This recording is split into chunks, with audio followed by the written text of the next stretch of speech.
Ladies and gentlemen, let us import some items into Zoho Books. Ladies and gentlemen, importing an item inventory into Zoho Books is relatively quick and easy. So on the left-hand side, you're going to go and look for items. And here we're going to go and click on items underneath that drop-down menu. On the right-hand side, you will see 3 dots.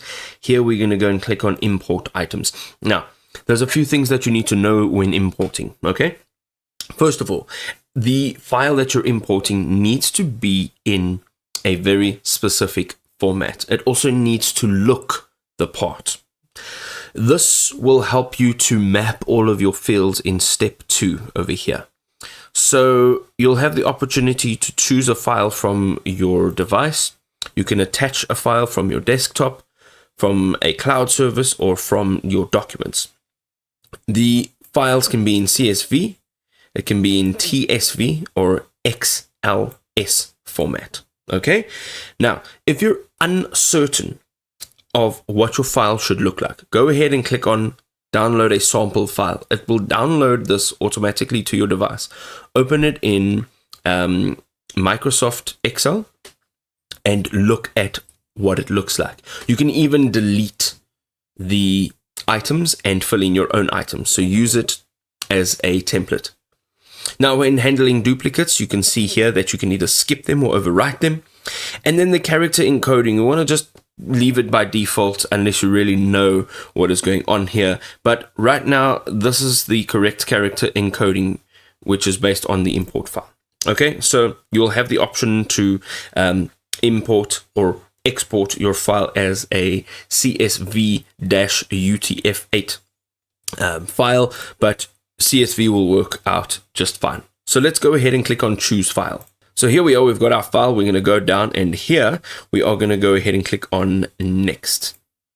Now, within the next section over here, we will map our fields. Here you can see it says Zoho Books field. This is what you will see in Zoho Books. This is the imported file headers. This was in the header section in the file that you were creating, the CSV file, and importing. So you can see that they match, okay?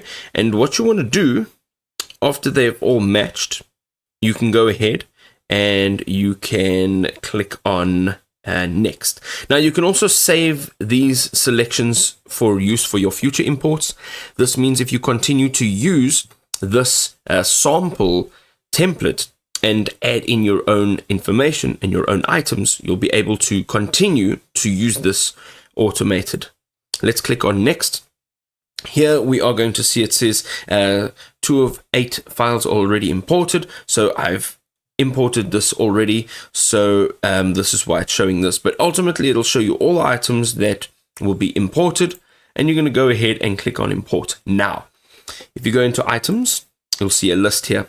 This is the list of all of the items that you've imported. Of course, it'll look different for yourself because it'll have all of your own items. Now, if you just scroll to the right, you'll see the rate, the stock on hand, and then the usage unit. These are all in pieces. There we go. Now you've imported items into your Zoho Books account.